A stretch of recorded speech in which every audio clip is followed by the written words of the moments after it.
Lobi yanga na finga mena bagolo ba finga pendant 2 semaines. 2 semaines. 2 semaines nanda. Et moi-même. Na rechoqué parce que yobi malwa neti na lingaka ngambo te na lingaka ngambo. Mais ba finga pona ni parce que la ba finga pona ni. La première fois que tu c'est ba finga pona lobi. Que faire grand. Le cola fallait pas grand. Bango mibale tolo ba ke baza ba adversaire c'est que tant bo penser pe na faire bo penser na en fonction ya makambo adversaire au ça ngana ko bunda jamais na typique nzambe na ke ça l'entraînement na ve nga dokolo mais jibe na préparer combat na dokolo pour na bunda na typique comprendre parce que eloko ezaka mabe makasi o ezaka difficulté tant bo ça la comparaison mais beaucoup comme sa comparaison le roi n'est inco beaucoup comme sa comparaison le roi n'est besoin obligé comparaison non la comparaison ils appellent la norme nango ils appellent la le choix à place il y a Adidas Arena ils ont sa image ya kobanga ko atteindre non l'obité qu'ils ont sa nini ya kobanga mais explique nous ils ont bazo bandé so à comprendre les bon nabi dans un débat il y a la contradiction non si so makambo oyo lobby ngana se contredire nango non ça ni on peut sa réponse non on peut ça non la c'est comme makambo lobby eza lokuta mais tala sikoyo vraie version nango yango yo. Bienvenue à vous qui nous suivez sur votre chaîne Michapi Voice Télévision. C'est votre émission Yokandoulé. Donc nous sommes là pour vous divertir. Je dirais à tous ceux qui s'est demandé, s'est posé des questions, où est celui-là, et il est là pour vous présenter cette émission. Et vous étiez sans ignorer que nous étions partis dans le cadre de notre campagne électorale, et aujourd'hui nous sommes revenus pour continuer notre travail. Et c'est à travers cette émission, Yokandoulé, que nous avons pensé de commencer, d'ouvrir la brèche, aussi de débuter, de reprendre notre travail en recevant quelqu'un qui aujourd'hui, il fait parler de lui. Et c'est un artiste complet. Il est artiste musicien, artiste comédien, artiste de plusieurs couleurs. Lui, il s'appelle Fiston Saïsaï, dont nous avons pensé en ce dimanche lui recevoir. Il est pratiquement 13h. Et à travers votre émission Yokandoulé, on va essayer de parler par rapport à toutes les questions que vous avez vous posé, vous nous avez demandé qu'on puisse transmettre à la personne, et c'est à travers cette émission que nous avons débuté, nous allons reprendre notre émission. Et lui s'appelle Fiston Saïsaï, à qui d'abord pour mieux commencer cette émission, je lui dis un bon dimanche de là où nous nous retrouvons. Bon dimanche à tout le monde. Au Bazui Libakou Yako l'émission vraiment avec tous les respects. Voilà. Voilà. Et émission de notre solo là par rapport à la question au Fiston Sengagibiso parce que c'est vraiment quelque chose qu'on ne peut pas sans ignorer que s'il faut parler de grandes personnalités dans notre culture, surtout dans le monde de la comédie, on ne peut pas manquer, quand on cite 3 personnes, on parle de Fiston Saïsaï. Aujourd'hui, de Nayomoko. Tant que on a Fiston Saïsaï audio, les bandes de à la télévision, qu'est-ce que tu te dis? Ben, Fiston Saïsaï, c'est pas quelque chose qui s'est à Paris comme ça, comme le soleil. Hein. Fiston Saïsaï, aujourd'hui, c'est les fruits de travail. C'est les fruits des performances, c'est les fruits des visions. En fait, ça c'est aujourd'hui, je peux dire, par rapport à la jeunesse, ça c'est un symbole de courage, c'est un symbole d'espoir, c'est un symbole de réussite. Donc voilà quoi, il ne faudrait pas tout ça, tout le roi neti, cause à la ça, c'est facile. J'ai travaillé dur pour nous Zalaou.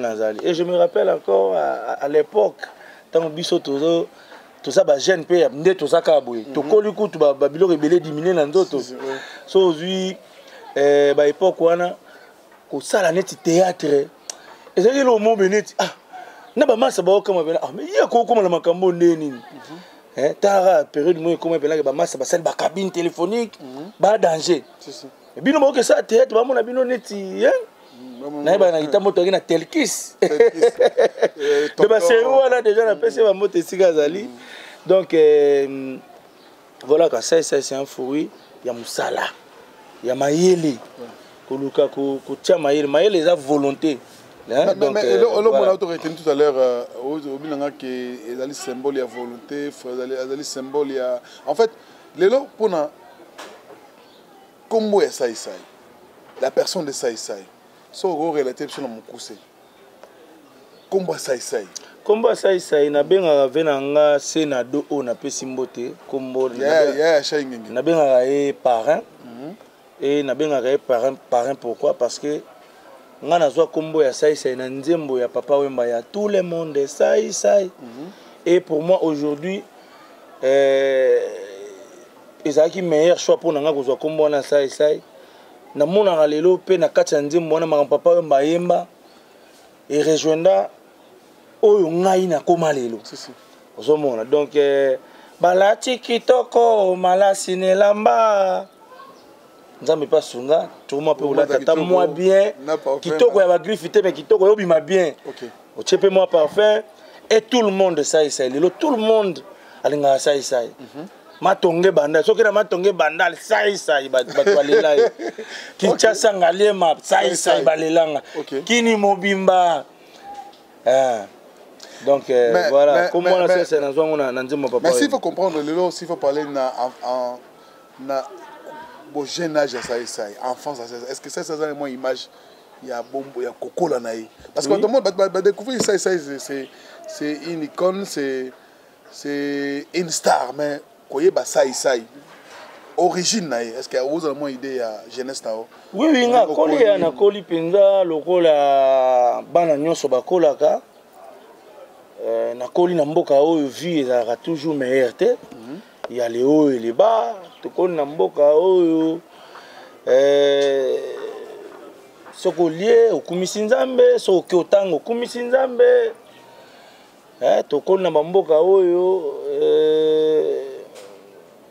binemi baleki bitumba er nyonso devait dire na koli lokola bana nyonso na zanga ki peta musimi na loyenge pe lokola batu nyonso kokende pe kobunda sala et puis nga na banda oyo bananga osakana te et puis ti lelo na ye bananga pe ka kosakana te yo nte katanga na bajenga beta bloka solo obito de pe na oto sakana to bamba na ba papier nga fona zwaka libanga solo na tana kata papier nanga donc na ye bananga osakana te donc ça c'est na koli lokola bana nyonso lokola ba parents nyonso babanda ko bunda bana batanga bana ndanzela nzambe na botami na famille catholique ma mère vraiment c'est Tilelo catholique Tilelo naza chrétien croyant pratiquant catholique donc veut dire na tangi na ba école catholique na Saint-Georges na Kitambo ezaki bondeko na kala après na bandi théâtre na nga na Kitambo donc nga na né à Kitambo, étudié à Kitambo, Sambela à Kitambo, grandi à Kitambo, acheté à Kitambo. C'est ça qui fait ta fierté d'ailleurs dans l'entourage, le bag même Joe Waka, le décorateur intérieur. Mais question où on a tous les alliés, les lots, il faut savoir, on nous a appris quelque part, ça c'est un abonné autant na école Saint-Georges. Apparemment, on nous a dit que ça Azalaga la musicien qui est comédien. Qu'est-ce qui a fait? Oui, tu as fait un orchestre na biso mo boy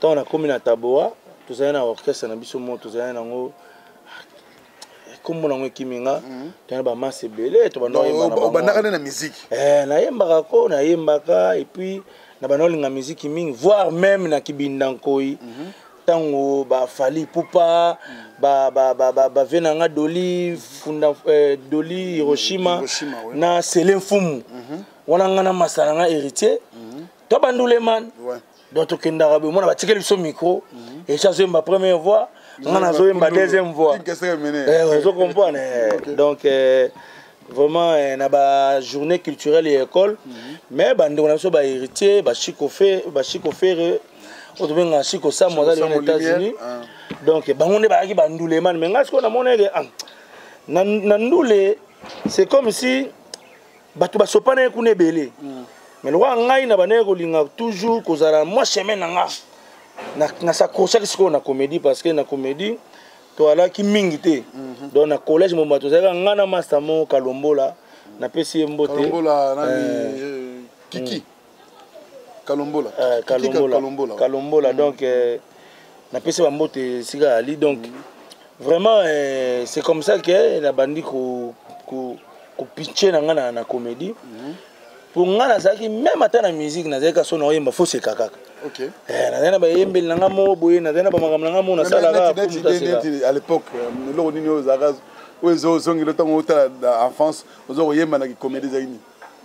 Ah, nga déjà même na bakizito nga tika na banzembo na tika na banzembo pena oyela nga na sala na ba rap na ba komba ba yaya ba gubka to na fena somo kachabala to ina yana msoka pena zo komba kachabala kache kapena allez lops va mettre lops bambolo loche acha mulopo banzembo ekimi mokolo na bala papa libanko mama sipere bale ki Pentagone basimbi musware bapangu singa ale pangusa nga motoki na yo ngana yo kaselele yoka tokubina selele wana avant ultimatum ebima wana ultimatum c'est bima donc to ibika ba plan mususu to tché donc voilà quoi. Alors Fiston Saïsaï te mets dans contexte oyo il y a émission sur Yokandoulé mais qu'est-ce qui t'a motivé il y a cause à l'approche de l'artiste aujourd'hui s'il faut retenir que c'est ça tu as eu à composer des chansons tu as eu à composer à créer des cris des génériques en fait dans ces bélos créés apparemment les gens ne sont pas au courant mais qu'est-ce qui a fait que ose à la plus la musique que être ami des artistes et musiciens? Bon, pour ça, on a eu proche des musiciens, ils ont makila, on a bana kitambo, makila musique d'abord. Okay. Et puis, il y a création. On rappelle ça s'appelle Makagoumbo Musique. Oui, okay. Ça, non seulement c'est un créateur dans la comédie, mais ça, il crée dans tout, en fait. Au départ, c'est un créateur, mais sauf que je me suis focalisé dans la comédie. Dans la comédie, on a créé ce qu'on a dit. Et puis, ça, c'est un créateur, na makambo d'abord, il y a un mutu, il y a un asalaka. On a une différence, il y a un sobe, un Caleb, comme histoire, papa Bokilo. Mais au moins, papa Bokilo, on a un samba. Caleb, comme histoire, par exemple, mon ami intime. Mais au moment où on a une histoire intime, on a dit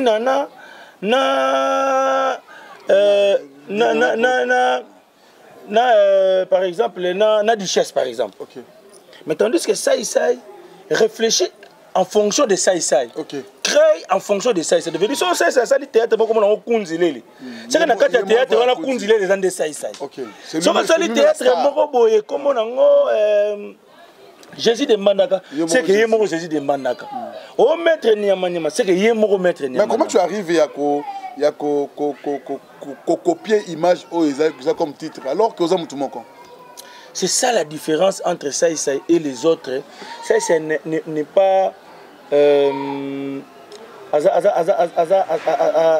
à mon côté. Ça c'est les multiples débats tout na kati ya nzoto moko. OK. De veut dire esobe ti lelo azaka esobe. Mais ça c'est à comme l'abso Jésus de Mbandaka. Jésus de Mbandaka sali succès atikini yango akomeli biso kunzileli. Kundilele, rien à voir avec Jésus de Mbandaka. Na accoutrement, na ezaleli. Alors, l'ongoli boye, soka kene loko boye, akepe na mobimba. Et na pede na daïb sangelo mabi prese. Est-ce que baga mutasa théâtre le royaume na Congo azate? Que à ça la rôle et juste succès, mais à tiki on a succès na ake risquer rôle mususu. Parce que biso za ndenga na sala de pede na daboy. Na mona te lo ni sulo ke meka aussi mbaté par exemple comment donc na tingami kaka na pede na dana sikona comment perfectionner yango ndeni na koza la pede na de meilleur musicien ndeni na koza la pede attention na sali boxer mais na tika la pede na tu vois mais ça c'est au sala pena que au sala pena Jésus de Mbandaka et que au tiki no pe yango mobiki sipe ya tali yango ah obi de fio comment ko tiki logo ngapa na on récupérer na ngam a récupérer ngopé a sali pe ça comme pe star OK on se comprend donc veut dire biloko belenga kutana Kofi de Brazza singa bive ngana zala na ngana Kofi te tina s'inspirer na Kofi de Brazza na s'inspirer na film na yo ya Kofi Central donc à partir de film on so tellement na sala en fonction ya film ya Kofi Central ya ça ça veut dire ça hein azala mingi bon. Parlant de la musique, la comédie n'a coûté pauvreté, mais esprit à pauvreté. Il faut faire la différence entre la pauvreté comme état d'esprit et la pauvreté comme vivre pauvre. Aux hommes, aux anguilles. La pauvreté, vraiment, il y a réalité. Que naza ngote. Donc, veut dire naza mobola pour naza ngote. Na mobola comme esprit. On a couti na théâtre esprit. La pauvreté comme esprit. De veut dire mutupena ana $300 na poche. Biso mona pena ba mutaye tournage boye. Ah là. Ah, bah il y a $500 dans la combi. Ah, mais vous allez donner $500. On m'a dit combien de vous êtes déjà artiste. Donc là c'est la pauvreté comme esprit. Na kuti que muto théâtre faut pas ça batu mawa. Tu es grand à la télé, mais so batu ba moni yo. Faut ba mawa to sungaeko. Alors il fallait là effacer biloko wana.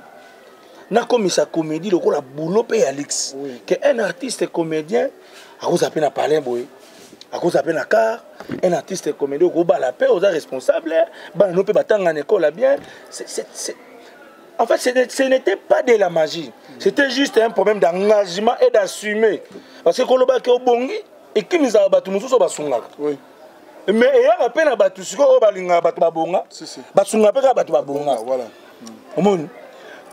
ça c'est le patron de tous les artistes comédiens. Quand on a 10 personnes, on va $10. Ça comme un patron, $10, on peut toper si on le soutient. Mais il y a aussi Eric Mandala, il y a 1000. Et il y a des tendai. Et il y a parce que il y a des gens qui sont lingaté. Azala moto parce que nzala bobola et comme ça moto capable de tout. Les loba jeune belé ba baby likolo ya kozala na kibomobola lokola état d'esprit ba luki banzela mukuse ba bonga mbala moko mais après ba juba chemin musu c'est mabé. Mais maintenant pour vivre ces luxes là il fallait qu'on apprendre en haut. Il fallait qu'on y ait kola yango. Ça inatanga mingité. Yango moni na sala ke fort na za na ba camarade ba tanga mingi pour à travers na bango na ba discussion na ba débat ngana continuer kotanga. La nature nous enseigne. Et puis complexe on a plus complexe on a na za ngote ngana ba français na place là so bimile c'est bien que na yeba ke ba lo ba la na correction. Na ko na nga sonité parce que na yebi ke ko bonga ya mutu et dépend na langue mon côté et dépend de la création. Mutu mutu le là a bongi na liboka. Mutasala liboka réfléchissait tant mutu na kizombo tant mutu na kiyaka mais ça liboka c'est ça oh peut-être mutu mutu le français maintenant nous asalata et tout hérité voilà donc voilà le coup il fallait qu'on apprendre qu'on vive en lix en état artiste batu o ba vivant en lix qu'on les ba musicien ba ate c'est pas bazate ba musicien bazara déjà alors que ça la teste na maison mais ngana mona ba jemo ben libanda maison mais wana libanda la samba au moins ben musicien rap vidé. Quand je mets un taxi express. Bon. Tu vas à Yolo. Bon. Chauffeur maintenant frein. Habitude express. Combien? Oh 10 000. Ya à côté na car. Tant que ba virer ka chopi boy. Eh papa na bossé le moko. Pardon kitanga na bossé le moko. Chauffeur à mon arabe ya. Toi ba kité wana. Ya. Balabala bureau lombemba moko bimengo kuna na la samba longa na nini? Express. Mais à pousser esprit wana déjà ya koluka kozala bien. Ozomona ata soki ozali na possibilité mingité. C'est pourquoi na s'approcher mingi na ba musicien. Et puis le roi ba musicien peut bazala qui na ba besoin, il y a ba service nanga. Et puis ba musicien tellement bazala qui peut attirer na biloko nanga parce que na sali ba théâtre, il y a nous les penake, na mimi nous les na théâtre que nous les penake sali bo ba toi django, ba kepe ba binyango ba sali voilà quoi. Alors, je crois que peut m'amouquer. On va vous proposer une des chansons que l'artiste a pu réaliser parce que comme je vous avais dit qu'il avait fait un album de il y a 4 titres. Il y a 4 titres. Oui, là qui produit pour la première fois. Que son âme repose en paix.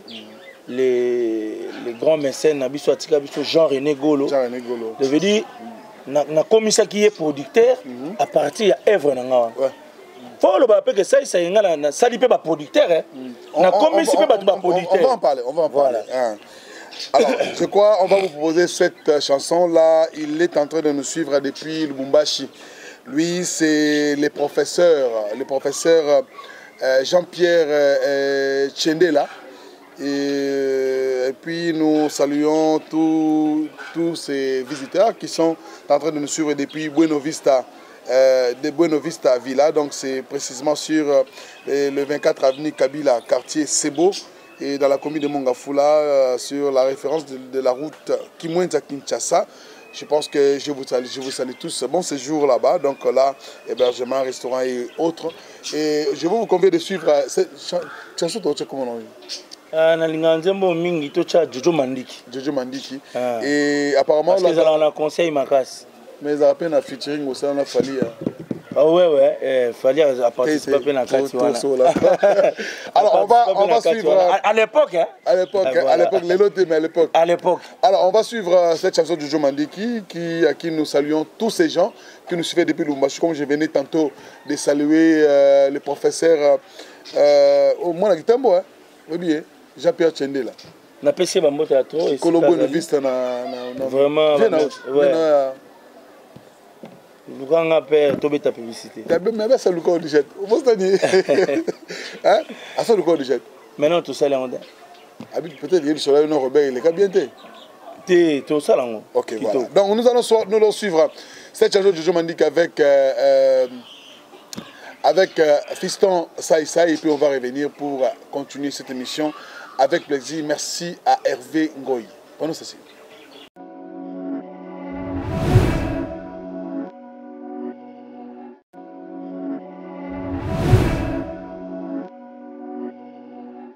Non pas parce qu'il est généreux, c'est parce qu'il aime les gens et parce qu'il est l'héros dans l'ombre. Lui il s'appelle Jean-Pierre Tchendela.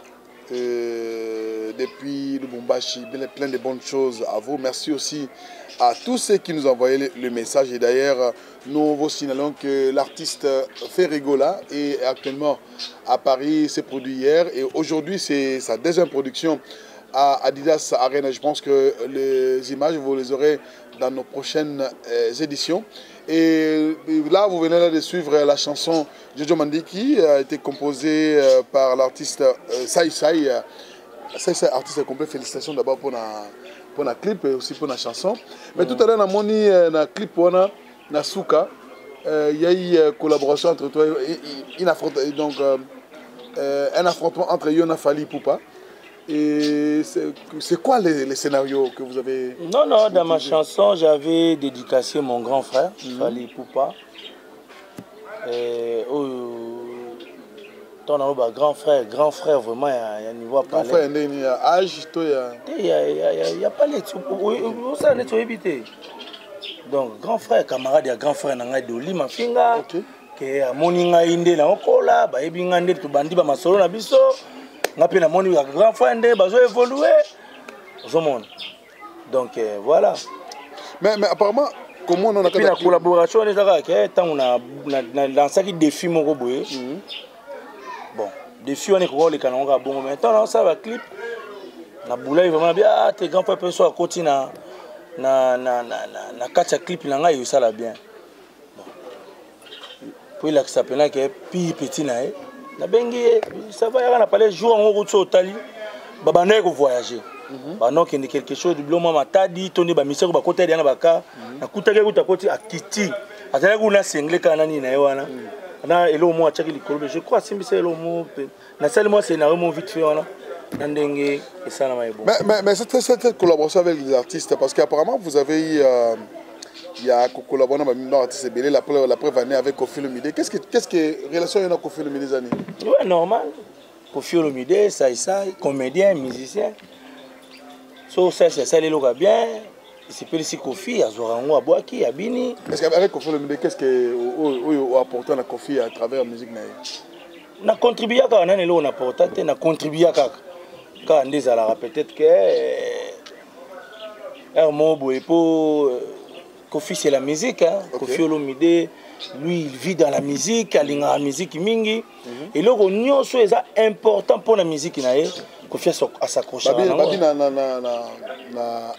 un des albums participant à Bakri ou participant à ben oui Bakri na ça Bakri belé na quartier latin vraiment kuna il y a beaucoup de collaborations qu'on fait au PCI na ba bazwa na ba pena que au sali donc ba biloko belé betama na bando il y a liboso bandanga na nzembo na musique nzembo na musique nzembo na musique na koyema na kobina ngana beta kandule pona sepelisa nzoto nze bela o bela mama sorobondo ana sorobondo voilà bon ami balé au PCI babilo ebele ba mama bapesa asima ba papa babeta atonga babilo ko pesa makune bele ba ndo tindo biloko ebele mususu kutu donc biloko ebele mais le ça se retrouve je mususu na koti na lopango Del Piro avec petit dimi hein na koti Kofi Olomide avant d'ineti na bordi boy avandi na kiti te pe na vandi neti na ya mo bordi ka ndeza na lupango avandi wana na boxe micro peso bouger mukia le ba OK na kuti Del Piro au sakana na lupango Kofi na kita azo beta ne ka bilo mo be pa a gratter ne ka bang ngasiko na commencer lo neti na sakanisa petit Del Piro na bano yemba siko Del Piro a été à Kinshasa Del Piro avait vu tonton Sai Del Piro il était à Montfléry et les cana ngobi kana ka nzembo ne bima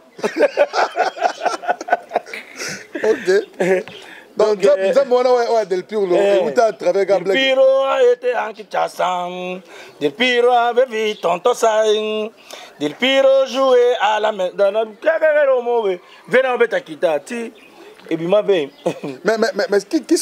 quels sont les artistes où peut-être aux autres collaborer na bango le besoin en bon terme OK ça non bah tu sais tout bazwa biloko na nga de bango moko en fait au moninga lelo na ba orchestre nyonso ya Congo oyebana okoyebisanga orchestre boy babetelo ka saisa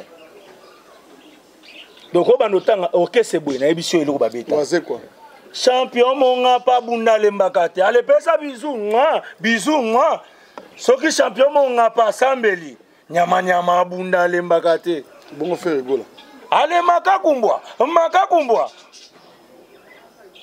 ah bon mais Zela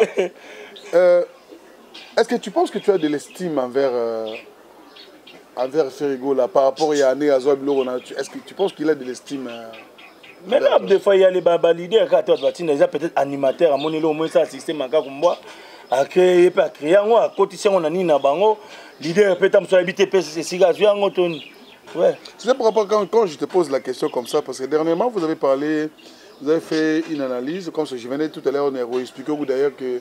Est-ce que lui fait rigoler le bébé ah oui donc toi apporta qui est soutien à biso yo oui les lopes n'a apporté les sous soutien apporter soutien à nini na nega pour encourager mais oui en fait bato ba baraté aimer une personne na biso ba congolais c'est lui mentir Tu définis ça aimer na mensonge. Ça explique quoi? Ça explique quoi? Batu na Congo, biso ba congolais. To kanisaka ko linga mutu elingi ko lakisa ko kosae. Or aimer une personne c'est lui dire la vérité. Yo mona ngo tata ba biso ba ya boy. To bani ah master na linga momi wana. Mais tant qu'on il bosse momi wana, okomi ko kosae. Donc venir pour na biso ko linga la sa lokuta.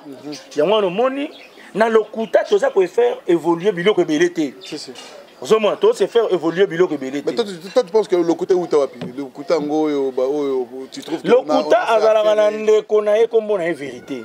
Mais vérité a na ndeko côté. Attendez. Lokuta ana ndeko moko mona vérité. Mais vérité ana ndeko côté.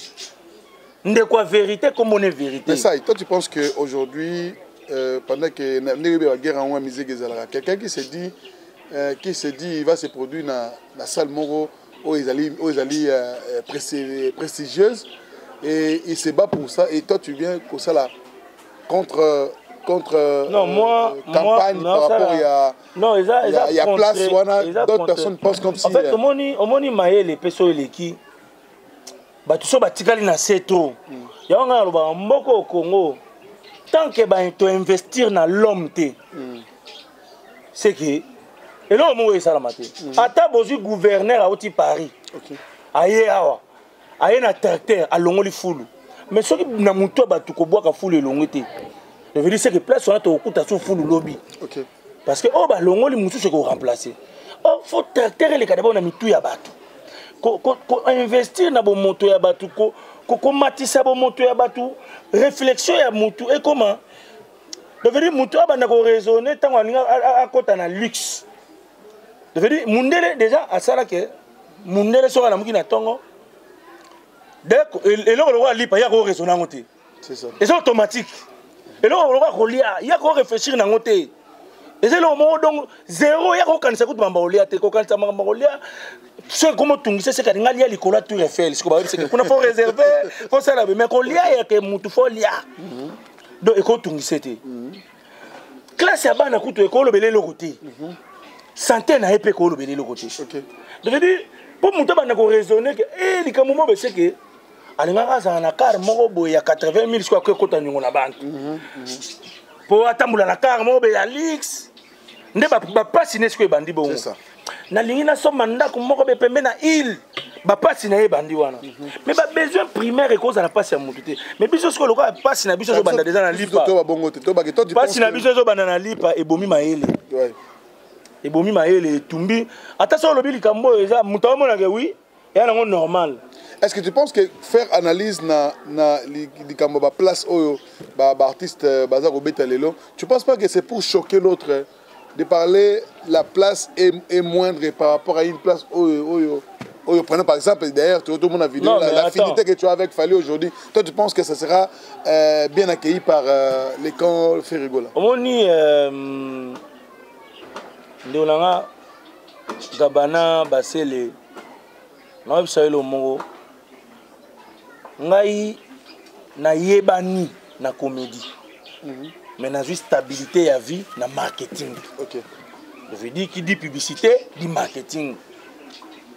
Na zuka bisaka na ngao ya comédie na kena ngona pub. Vous comprenez?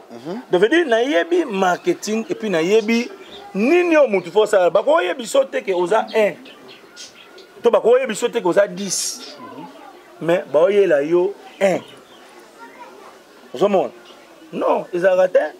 Souci c'est ça que artiste était mais bateau bazo travailler sur artiste bon servir mutu na mutu et loko oyeza ya niveau na ye c'est-à-dire que so boyebi que ça c'est un grand so bo niveau produit faut bo lukela ye makambo ezo correspondre na grandeur na ye c'est simple à comprendre parce que et le coup ezaka mabe makasi o ezaka difficulté tant bo ça la comparaison mais beaucoup comme ça comparaison le roi net inco beaucoup comme ça comparaison le roi net besoin obligé comparaison Non, la comparaison, ils appellent la norme.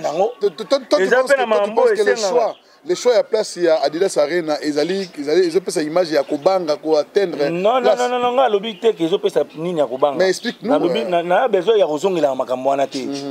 On a déjà ça et ça. Mais au-delà de ça et ça, il y a un moutou. Mais tu as choqué d'autres personnes aujourd'hui. Ils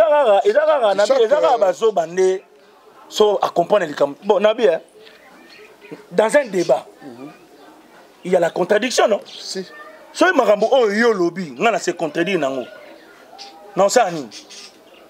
On peut sa réponse. Non, on peut ça. Non, c'est comme un lobby, ils ont le couta. Mais tu as si vraie version, il y a un. Mais quand, dans un débat où on analyse mon boy, Moutouazali na argument contraire était à passer dans une insulte, non? Si on débat comment on soit dans la Moutou, c'est que ça. Dans le débat, on a finir. Donc c'est que ça n'a réponse. Vraiment. Donc ceux qui n'ont pas de toloba na mukili, n'ont pas de sala na mukili, et on a biloko mi balé conduire à biso na péché. Et ça, acte na parole. Donc geste na parole et y a on ça les arabiso deux biloko to bengara infraction na péché. Toi quand biloko mi balé o condamné à bato. Infraction na péché. Tout péché n'est pas infraction. Oui. Mais toute infraction est un péché.